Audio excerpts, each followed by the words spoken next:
I don't know where to begin. I already heard some things that could make an entire evening's talk. Maybe we should draw some of this from the audience. What do you think is the biggest, most dangerous problem we face in America? Anybody want to throw something at me on that one? Our government. Well, you already gave me a list. Neo-communism. Neo-communists, not just classic communists. So we're back to the Democrats. It's more fascist. Fascists. Well, that's fascists are over here and communists are over here, if you put it all on a straight line, right? But it's not really a straight line, as long as we're on that. It's a circle. Over here is freedom. Over here is total totalitarian statism. And as you move away from freedom, left or right, you start moving towards complete control. So you move either towards communism or towards fascism, and it gets more statist in either direction until it's totalitarian. So if you plot politics on a circle, you get a more accurate view than if you just go left and right. Because if you go far left and you get to total communism, it's total control. If you go right and you get to total Nazi socialism or Nazi fascism, you also get to total control. So it's really a circle with pure freedom right over here, almost anarchy, like we had in revolutionary days when you saw your neighbor's smoke stack, it was time to move because then you couldn't do whatever you wanted. I digress. Who said something over here? I'm sorry? The enemy within. The enemy within. Well, that's what our own government, right? And the Constitution's designed to keep them under control. George Soros. I mean, it's more than the government. George Soros and the international money changes. But let's stay with the enemy within for just a second. And Obama's still around and all the people he put in place. So the enemy within, it's funny. I do a talk about who our enemies really are. And it used to be, we looked at the overseas enemies because there's plenty. But a lot of people now are concerned about the enemy within. And the enemy within is really a really dangerous one. And they're right there among us, right? Half the country would vote for Obama again. Or Hillary, despite all the crimes she's committed and that she's not in prison. And she's out there running around and there's people who support her like crazy. I was in a meeting with Hillaryites, or whatever you call them these days, and they think she's fine. And they think Trump is a Nazi. And Trump is actually, I'm sorry? She should be waterboarded. She should be waterboarded. It's not severe enough. And she's gotten away. You read the statutes, it says you can't do this. She's done it. She's selling uranium to the Russians. Is that beyond belief? We call it China. It's really communist China. Remember the Chi-Coms? You guys are old enough, just barely, to remember Red China? Red China, our dire enemy, the ones Mao Zedong is still on their currency. He's the biggest mass murderer in history. He's still on their currency. And the only reason North Korea is a problem is because China runs that place, provides everything they can. It's a little appendage of China.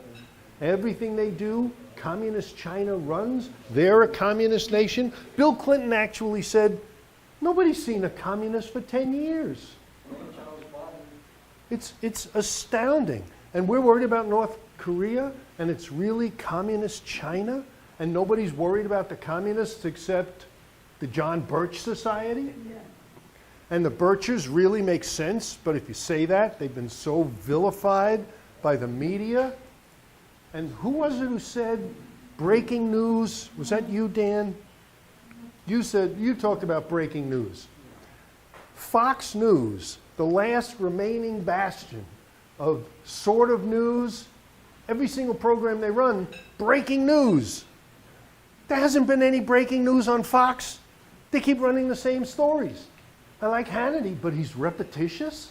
Says the same thing over and over. Everything is Trump this and Trump that. CNN has one storyline. Trump is bad. That's the only storyline they have. I brought this in. Dan asked me to talk about the media. Like he said, I've written 14 books at this point. 10 of them on gun law. So people think I'm the gun guy. And I know my way around guns, and if you have questions about the gun laws in Arizona or nationally, I did write the Arizona Gun Owner's Guide. It describes all the gun laws in Arizona in plain English, so you can figure out when you can shoot the bad guy, where you can shoot outdoors, who can buy a gun, how to get a machine gun, everything in plain English. It's a good Christmas gift. Nothing like an autograph book for Christmas. How do you get those? I happen to have a couple of hundred, and I'll autograph them, and I'll take $5 off if you buy two when I'm done, if I'm lucky. But I'm a writer more than the gun guy. I write for Town Hall, Daily Caller, 2 national magazines. I put out a newsletter called Page 9. And I write as an ombudsman. Do you guys remember when the papers had ombudsmen? The ombudsman is the guy who works to keep the editor on track. And when the editor makes a mistake or the reporters do something that's not right, the ombudsman is sort of the spokesperson for you. All the ombudsmen have been fired. They don't want them. And I write as the uninvited ombudsman. And if you want to get that column, like Page 9, the page that's never in the paper. So I do this with a current edition, and this is today's paper. USA Today. USA Today, the nation's newspaper. There's only 2, yeah, he's laughing. Well, that's a good laugh. There's only 2 stories on this today. And they made a mistake. They put the advertisement story on the bottom half. They normally put it on the top half. It's an advertisement for Joe Biden's new book. This is the front page of the newspaper. And it's an advertisement for Joe Biden's new book. That's not news. Do I have to tell you this? Yeah, and he's a pedophile. Okay, well, I don't know if that's true or not. They're all, right? They're running a class in Congress, a sexual harassment class. What they need is an anti-sexual harassment class, right? I can't even figure that out. How to get away with it is what they've been doing for 40 years. How about sex-free zones? Sex-free zones, I'm against that.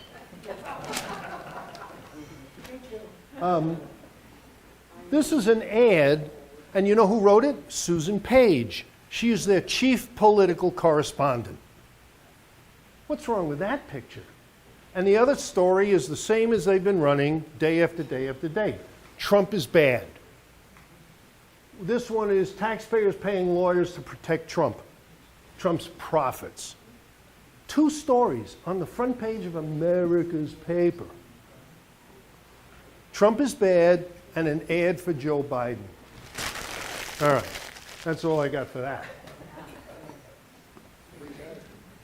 Our paper, this is the Arizona Republic. Now, I saved this one, and I'm going to give you some advice on how you can fix the problems we face. Will that work for you? You want some solutions, not just problems? You know there's plenty of problems. Dan, I'm going to have to disagree with you a little bit. Postcards, I can't tell you about postcards. And emails really work in a certain way.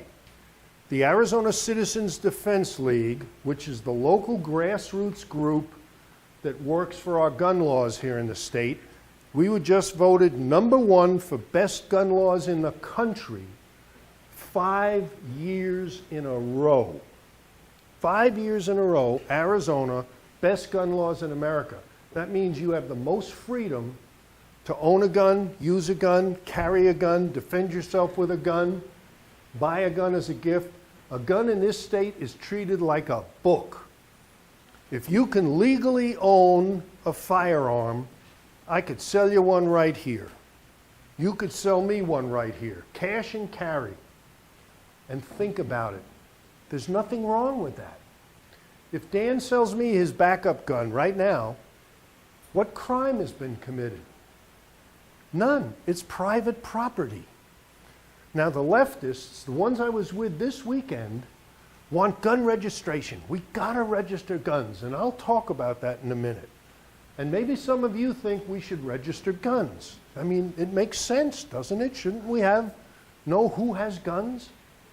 If he sells me a gun, it's private property. It's free markets. It's what being free is all about. So he has a gun, and I have a gun, and he sells me his, and now I have 2 guns. So, who's harmed? Nobody. Who's the victim? Nobody. What law is broken? In Arizona, no law. In California, you've broken a number of laws, but they're malum in se. They're malum prohibitum, meaning they're illegal because we say it's illegal. They're not malum in se, meaning they're illegal because something has been done wrong. Now, if you shoot somebody because you don't like them, that's bad. We all understand that. If you shoot somebody because they're trying to harm you, our laws protect you. We recently passed a law called defensive display. If somebody's coming after you to attack you, and you go, "You want a piece of this?" that would be aggravated assault. Yeah, because if I go, "You want a piece of this, pal?" I'm putting you in reasonable fear of imminent bodily harm or even death. That's a class 3 felony, 7 years in jail. And you aren't I? I'm going to get my gun. If I take my gun out and I go, "You better back off," I'm putting you in reasonable fear of imminent bodily injury, serious bodily injury. We passed a law that says if he threatened me, I have every right to take out my gun, and I just naturally back up. That's distance is good for you in this situation, and I'd be looking for cover or something to get defensive, and I know where the doors are.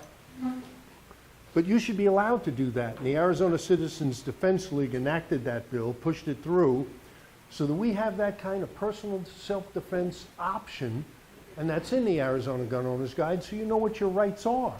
It's important to know what your rights are. If you don't know what your rights are, you don't have them. And if you knew what your rights are, you might demand them. So we have those things here, and they're really good. Now I lost my train of thought. Let me go back to this, about being an ombudsman. The media steals our language from us. They turn the words upside down, they use them against us. Like assault weapon. They keep talking about assault weapons. And this is a tea party, so I know you're bright. You talk to some of these other guys, nothing goes in. Assault is a kind of behavior. It is not a kind of hardware. You assault somebody by touching them. It's not a kind of gun. An AR-15 is a rifle. That's all it is. And it's a good rifle. It's the kind of rifle the police want. It's the kind of rifle the public wants, because it's a good gun. It's not an assault gun. Assault is something you do. You can assault a person with a Derringer. The media wants to call it an assault rifle because it sounds bad and dangerous. It's not. It's only that in their minds. You know what they're using now? They're using the word shoot. And shooting and shooter. I'm a shooter. I go to the range. I like to shoot. We need more shooters in America. You should encourage people to be shooters, and you should go shooting. And they're compromising that word.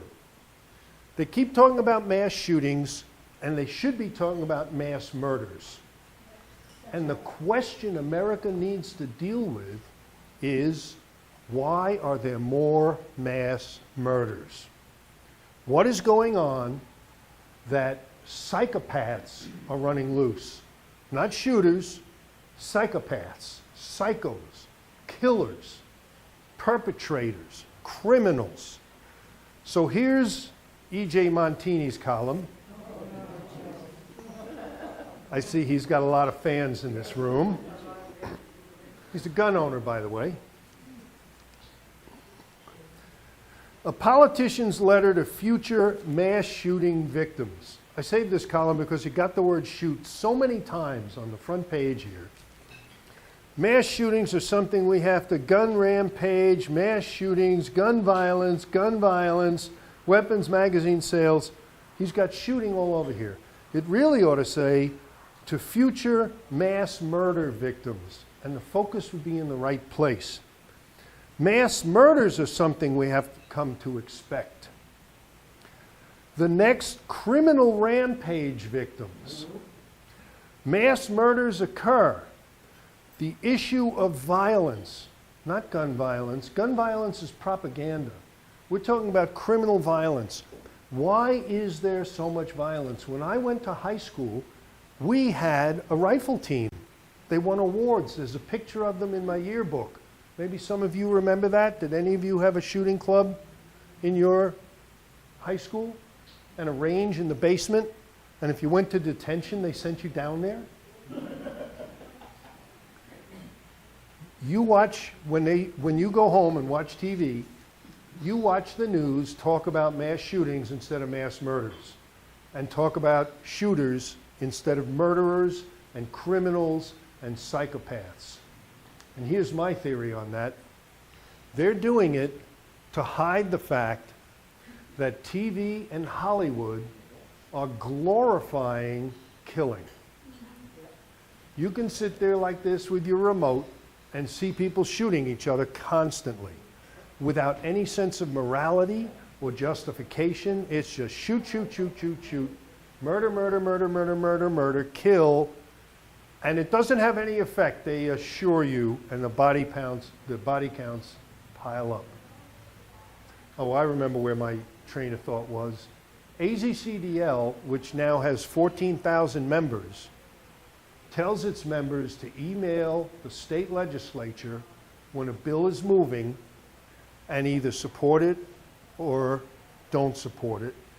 And the legislators are flooded with emails, and it has an effect. They get thousands and thousands of emails to support a bill or kill a bill, and the legislators say, please call off your dogs. I get it, this is a bad bill.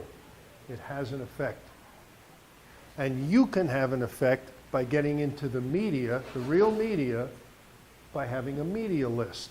Now you should join AZCDL, Arizona Citizens Defense League. Get on their list and they'll tell you when bills are moving, and they make it real easy to push a button and send an email that's pre-written and goes to the right people, and you start having an effect. But how many of you have a media list? Anybody? You have one. How many of you have email? Anybody? Everybody. Well, here's how you have a media list. You have a little group for your relatives, or your poker club, or your neighbors, a little group, right? You have email groups. You need one that says media. And you put in it Hannity at Hannity.com. And all the people at the Arizona Republic. Who still subscribes to the Republic? Okay, a few. Sports. You buy one copy, break down, or take one from over here where somebody left one so you don't have to give them the money. The formula for the Arizona Republic is real easy. It's first name dot last name at arizonarepublic.com, and you make a little list. And when you see a piece of news that's important to you, you send them a note. And you keep it short, like Dan was saying, and you start with a compliment. You compliment these folks. It makes a difference. They don't get enough compliments. And they read your note. And then you tell them what you think. And they read that, and they talk about it. And it's simple. And you find yourself in the paper before too long. And they get to know you. And even if they throw it out, they have to read it. It's a very simple way to go. Now, that used to get you 500,000 copies of your name in print and your message out to the world. But that dropped to 350,000 copies because none of you guys are buying the thing.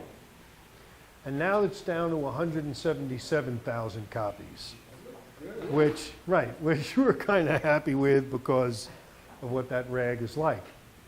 And it's almost as bad as USA Today, but not quite. But it's not great. You make a list, and when something comes up, you write it out and you send it to them. Keep it to 200 words is their maximum. That's the rule.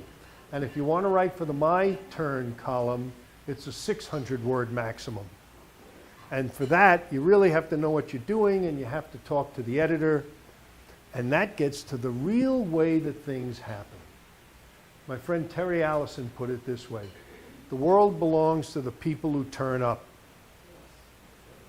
If you turn up, if you show up, you make a difference. Dan knows this, Pat knows this, I know it, some of you know it. You've got to go where the legislators are showing up, and show up yourself and meet them and shake their hands. You're shaking your head, yes, Captain. And talk to them. That's better than postcards, emails, phone calls. You meet them.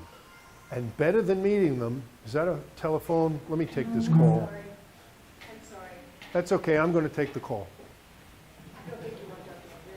Would you all please turn your phones up loud so that I can hear it? That's,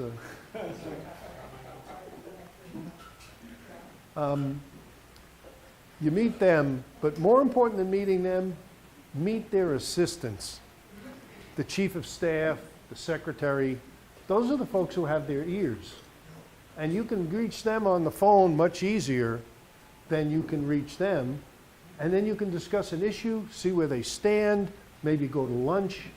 That's how you exercise and get influence. Another call. Let me take this one. No, Oh, you're playing a game. What game are you playing? well, I'm turning mine off. Oh, That's what it is. yeah, you don't want to have to deal with me, huh? Okay. So you guys are afraid of communists, our own government, and what was it? Fascists, communists, and our own government. That's all? All the same thing, All the same thing. synonymous. And loss of First Amendment freedoms. And loss of First Amendment freedoms. Well, I'm here talking about pretty much everything. Education, the deterioration of civics education, all The education system. That's one that drives me crazy, and my daughter's pregnant with her first child, and 5 weeks from now, I become a grandfather, and I don't know what to do about that one. If somebody here has a suggestion, I'm up for it, because private school, real expensive, homeschool, I don't know that we're up to it. I don't know that we're up to it, and the school system has been taken over by the leftists. I don't know how to fix it, and that was Saul Alinsky and some other people. You have a solution. Actually, yes. What's your name? Don, Don. Tell me. I was in education, and one of the things that you need is to elect the board of education. And what you need to do is get conservatives in there. And these jobs, they're on the ballot, but nobody pays attention to them. And so in your local areas, this is a big area where you need to be involved. And I know it's like, I'm from Michigan, the University of Michigan has been liberal, and they're now only 2 liberals away, where they used to be like 5 to 2 or something like that. So they've really been putting a push at the college level. But the same thing is at your local high school. You need to become involved and attend these meetings. And they sometimes don't want to let you speak, but you have a right to. So that's where we change education, is at the grassroots, and also we change it at our local political level. Now, the same way he's following the city council, you could be following the school councils, and Dan will put you to work. Dan, do you have his phone number and name? We're getting it out. See, you got to be careful if you speak up. It's the people who show up and the people who speak up, and we got to watch the city councils. I know, hang on one second, Captain. On the Maricopa County Community College Board, we have 2 conservatives and about a dozen left-wingers who are pushing the entire community college system off the left edge. And I saw a list of words that they're banning from the curriculum. Words like honor and courage and the things that make America great, and putting in words like affirmative action and diversity and things that are totally left-wing, that I'm working on a paper to describe how vocabulary is being used to manipulate. These problems are gigantic, and we need people like you who are aware of them and are in the school system to stand up, take a stand, and do in education or in city council what I'm doing in the firearms business. There's people who think registration, for example, is a good idea and it appeals to them. Captain, what did you have? Yeah, Alan, when you speak before these left-wing Democrat groups, do you feel you get to any of them? I mean, do you think they're you change any minds, or what kind of, I'm sure you have a lot of interesting experiences. Well, I come away from them needing a lot of scotch. And one of my favorite things, well, I can't say that in this room. It's hard. There's a lot of people whose minds are made up. But you can reach some of these folks. And this meeting left, especially on this issue of gun registration, left them a little bit quiet. They went through every reason why gun registration was good and found out that none of them really made sense, and finally came up with one reason that tied them in a knot. Let me go through it. Does anybody in here think gun, well, nobody's going to admit to it in here. Gun registration seems to make sense. If you buy a gun, we ought to write down your name and address and know that you bought the gun, right? And no, why not? It's a violation of the Second Amendment. Well, the Second Amendment doesn't say that. We don't want the government knowing any more than it already knows. But of course we want the government to know. We've got to have control of this. Guns are dangerous, right? What? Only the honest people are going to follow the law, so it doesn't matter whether they're registered or not. So if you're honest, why would you object? What's your... Registration is important because without that, we can't get confiscation. Oh, an honest left answer. That's the truth. And they could do what Obama did with ammunition, or either raise taxes or make it so expensive, to have it, just like you register your car. So that you have a Second Amendment right, but you really can't afford your Second Amendment. Right. And Answer Australia. Australia, of course, they used it to confiscate guns, and then that's what the Nazis did to the Jews in Germany. Yes, I would Randy. like everybody's opinion, if I want to get ban gun-free zones on the ballot. Ban gun-free zones on the ballot. That's not a ballot issue. That's a legislative issue, and we actually are working on that. We have a bill called the Gun-Free Zone Liability Act, because there's a property rights issue. If Denny's wants to ban guns, this is owned by Joe Denny, or whoever owns it. Denny Joe. What? Denny Joe. Yeah, okay. Billy Bob Denny Joe owns the joint. And he can say, this is my place, I don't want you coming in with a gun. But that's kind of like discrimination. You're black, I don't want you in here. Eat at some other lunch counter. Oh, you have a gun, oh, I don't want your kind in here. So there's a civil rights issue there, but they sort of overlooked that. I'm sorry? How does he know I have a gun? Well, if you're carrying discreetly, he doesn't. And in Arizona, we call that come and go in peace. And there may be a sign or not, and there may be people in here with guns or not, and that's the way that works. But I want everybody's opinion, yay or nay? What, on whether to put that on the ballot? Ban gun-free zones. But you can't vote on that. You need a law to do that. You can't vote to pass legislation. That would be mass democracy, which is not how our system works. We're rule of law. So you're saying we should vote on whether you can wear green. You can't do that. But let's move past that. So somebody said cars. We register cars. That was one of their arguments. We register cars and we license drivers, so we should register guns and license gun owners. And that made sense to them. Well, from a libertarian perspective, we shouldn't register cars. You own a car, it's yours. Where does it say you should write down who owns it? And in fact, when cars first came out, They weren't registered. You didn't need a license. You figured out how to drive and you drove. But it's a subtle error of logic, and it gets to everybody. We register cars and we license drivers, so we should register guns and license gun owners. It kind of makes sense, right? Shake your heads yes. It's illogical. Go ahead. So then we should also license parenting. We should license parenting. Follow the logic. Be careful, because they will agree with you. Cars to guns to parenting. We screw up a lot of kids because the parents aren't qualified. Right. But That would solve education. would solve education. Right, would solve everything. We should license politicians, and then we wouldn't have any. Here's the problem, and you run into this a lot. It's a logical error. If it makes sense to register, if it makes sense to register cars and license drivers, we should register airplanes and license pilots. That would be parallel. That would make sense. And we do.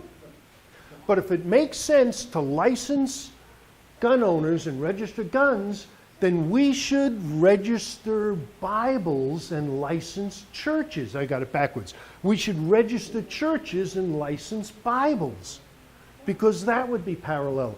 They're constitutionally protected rights. They're fundamental human rights. So if you can justify licensing or registering a gun, then you should register a Bible and license a pastor and a church. That would be parallel. Well, wait a minute, they said. That doesn't make sense because Bibles aren't dangerous. Oh yeah? Tell that to the Muslims, who won't let you bring a Bible into Saudi Arabia. Tell that to the communist Chinese, who will kill you if they find you distributing Bibles. The Bible is very dangerous. Religion is dangerous. The Muslims are dangerous because of religion. And we don't license or register Bibles in churches, and that's got a name. Freedom. You are free to own a Bible. You are free to own a gun. And you ought to be free to own a car. But let's not go there. We'll get you complicated and confused because you're on the left side of the aisle where people who can't think straight go. Well, but still, if we should register guns so we have control, so we can stop crime. There's a problem with that. How would registering guns stop crime? It doesn't. There is no crime-fighting component to gun registration. But there are some problems with it. If you register 300 million guns and match it up to 100 million gun owners, that's real expensive. That costs a lot of money to make a list of 300 million anything. And Americans move, on average, once every 10 years. So that's 70,000 changes every day to keep up with people who move. So now you need a building full of bureaucrats keeping up with people who move. And how does that stop crime? It doesn't. It takes valuable resources and allocates them towards record keeping of people who didn't do anything. That's what gun registration gets you. Well, but we should still do it because it'll feel good. I mean, how can you let all these people have guns? How can you let all these people have guns? It's about control. Gun control isn't about guns. It's about control. And these people on the left want control. Remember the circle? Here's freedom, and as you move away from it, you get to more and more control until you're at total totalitarian control. Whether you go the communist route or the fascist route, you end up in the same place with control. And the really biggest problem with registration for me, it's a crime to not have your gun registered. So you own a gun, and you own another gun that isn't registered. So you've committed a crime by having personal property, constitutionally protected property, that isn't on the government's list. And it's not just a misdemeanor, it's a felony. He's got a gun and it's not registered. That's a crime. And what accuracy do you suppose this government list will have? 300 million guns matched to 100 million people who move 70,000 times a day. And it's worse than that. Because if you're a gun dealer, the numbers all have to match exactly. So if you have gun number Ruger Mark II number 107, and the book says you have Ruger Mark I number 108, well, where's this gun? It says you have Ruger Mark II. I say you have Ruger Mark I. They're not the same. You don't have the gun that the list says you have. Where is it? I don't have that gun. Come with us. It's a felony. At a 1% error rate, you're talking about 3 million felonies of people who didn't do anything. When did this law go into effect? When does this go in effect? Is this law? After I leave for Canada. No, this is not, it's not a law. It's not a law. Okay. But the leftists want gun registration really bad.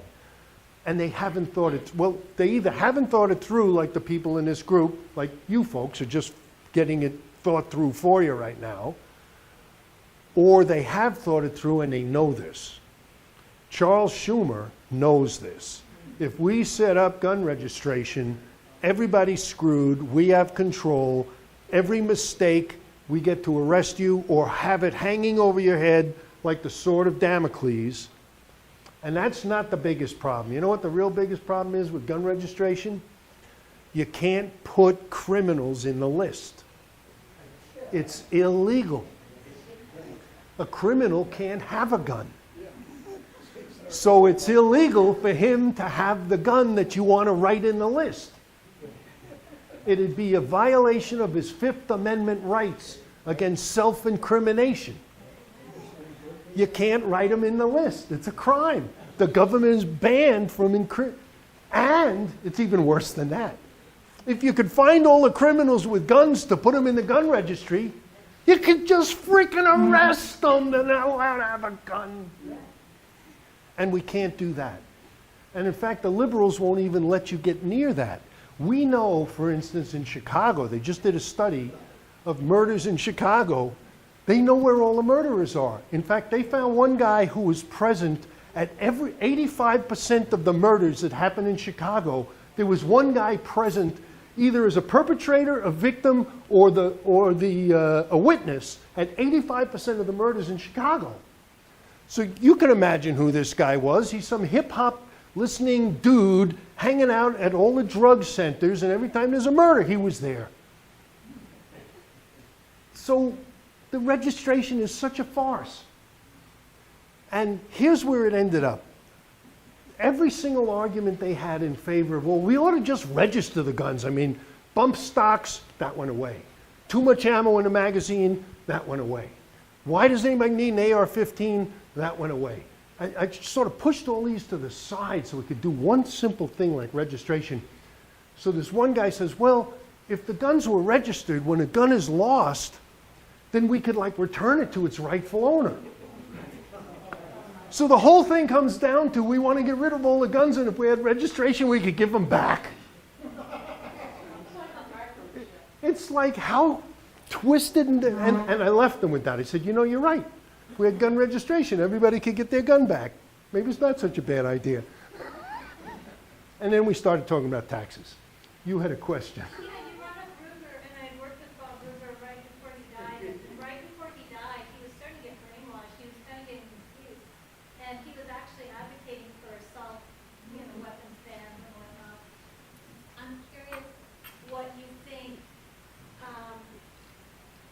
you brought up Ruger, it triggered so many, like 50 million questions in me. But basically, even Ruger was starting to get impacted by the messaging Yeah. and the twisting and the Big Brother 1984, I forget, what was their mind something? You know how they had different departments? Right. Thought control. Yeah, right. The thought control was even affecting Ruger. And I just was wondering, how do you fight that? I mean, when the good guys are starting to get brainwashed, how do you fight that? Well, I'll tell you one way you fight it. My newsletter talks about this all the time. Put your email on here, and you'll get my newsletter, and I go through these things step by step as they come out, and you'll read it. It sort of opens your eyes. You'll look at today's newspaper, and you go, oh, I saw that. I wondered about that. Everything from science to firearms to free speech. Somebody mentioned free speech. They're working on it everywhere. They use language against us. For example, how many of you would say you're pro-gun? Anybody? I can't hear you. Are you pro-gun? Yes. I still can't hear you. Are you pro-gun? Yes. That's a really bad idea. They want you to say you're pro-gun. They hate guns. They think guns are bad. They think guns are the devil's work. If you're pro-gun, you're a crazy person. They would never say they're pro-gun. They think you should be anti-gun.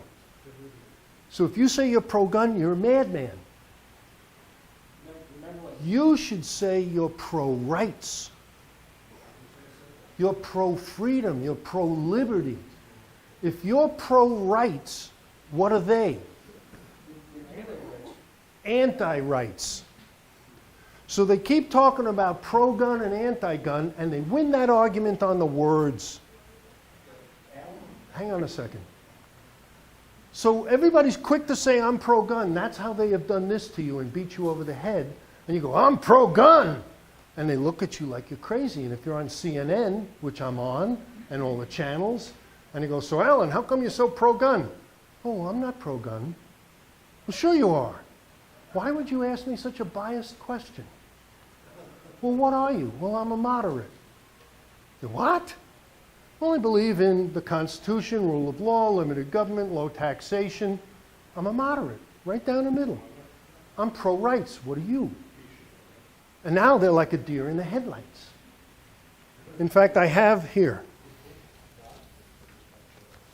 Here, Captain, make yourself useful. Would you pass these out? Yeah. And school choice guy, would you pass those out? What's your name again? Don. Don. 2 Dons. Well, here, I need to use one. In the back of this, I have my politically corrected glossary. You're in charge of making sure everybody gets that. Okay. This is my politically corrected glossary. And it has word choices. You can say pro-gun or you can say pro-rights. You can call the NRA the most powerful lobby in Washington, or you can call them a civil rights group, because they're the largest civil rights group in the world. The oldest and largest civil rights group in the world. Now, what's that? Is which? The NRA. They want you to think the NRA is the most powerful lobby in Washington. Last time I looked, the NRA was number 77 on the list of most powerful lobbies. Who do you think the most powerful lobbies are? The banks, the railroads, the airlines, the chemical companies, the NEA, the military-industrial complex, the lobbyists are a lobby. The NRA was 77 after the Choctaw Nation. This was years ago when I looked. It's a joke. They say fake news. I've been calling it phony news since I wrote as the ombudsman in 2006. And Trump now undercut me because I call it phony news. He calls it fake news, so now I still call it phony news. The most powerful lobby in Washington. You know who's number 1? The U.S. Chamber of Commerce. Followed by the drug companies, and you just think, who are the big companies? The military industrial, the railroads, yes. What's that? Oh, you give me a sign. So, we getting somewhere? You asked, how can we fight it? I'll give you a little hint. When you go home and watch CNN, for example, everything on CNN, on all stations, is fake. It's all fake. When they have me on, pick one of the newscasts. Hi, Joe. Hello, Alan. Nice to see you. I can't see him. I'm sitting in a dark room. I'm looking at a piece of glass. I can't look at the monitor or else I look like this. Hi, how are you? It's nice to see you today. I got to look you in the eye. He can't see me, I can't see him. And behind me there's a picture of Phoenix. I'm not sitting in front of Phoenix, I'm sitting in front of a TV screen with a picture of Phoenix on it that's out of focus. Because if it was in focus, it would look phony. So they make it out of focus so it looks like I'm here and Phoenix is there. It's all set up. You watch. They put other pictures on the screen that have nothing to do with the story. They'll be talking about a world leader, and they show you an aircraft carrier with an F-16 taking off. And it might say file in the corner, so you know it's file footage, B-roll. They call it B-roll. And they'll show you some other person speaking, a congressman, and it doesn't say who he is. But they... And I'll be talking about gun safety, and over here they show somebody in Iraq firing a machine gun. And if you turn off the sound, you get a better sense of what they're doing with the video. And on the bottom, they've got the chyron. That's the scrolling type and the static type. And they put a message up there that flavors how I look, or how whoever's speaking look, and has very little to do or a lot to do with what's going on. And if you're smart, if you ever get on TV, you tell the producer, look, put up gunlaws.com and Alan Korwin author. Otherwise, they'll write Alan Korwin gun nut and bradygroup.com. The people who want to take your guns away. And if you do it nicely and smile and you joke with them and say, how long you been doing this? You like your job, blah, blah, blah. Oh, listen, when you run the chyron, would you put up gunlaws.com? Oh, yeah, sure, we can do that. So I'm manipulating them, they're manipulating me. It's all structured and organized. Here's another thing. When they go, he's a Fox News contributor and we got Joe Blow. Fox News contributor means he's paid. He's not just a guest. And the same for CNN. When they say he's a contributor, that means he's on the payroll. So he's got a vested interest.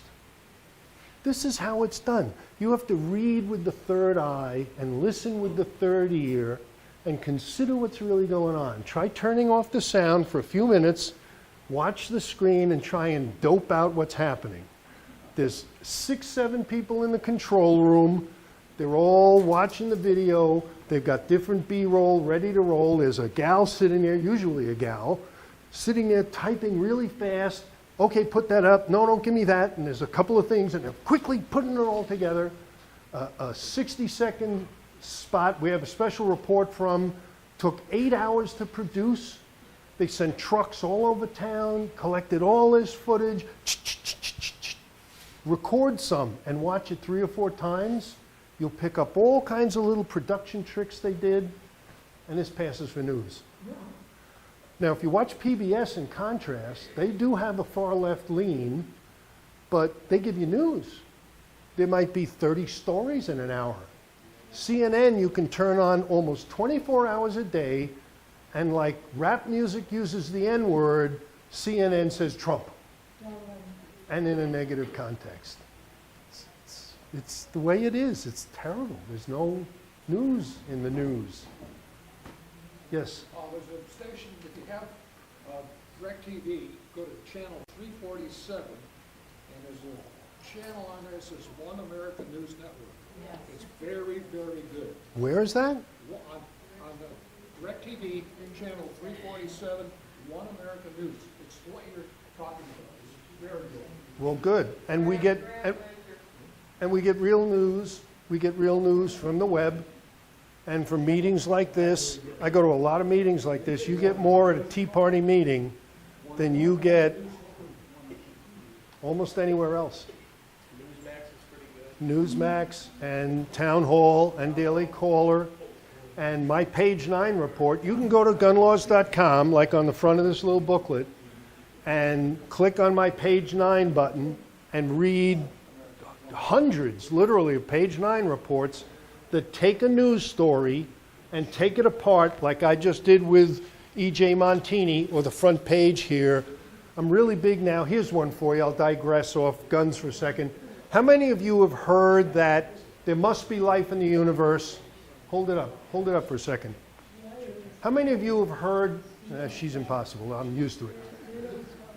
How many of you have heard that there must be millions of populated planets? Right? That's the common thinking. The universe is gigantic, millions of planets must be populated, right? Is there anybody who hasn't heard that?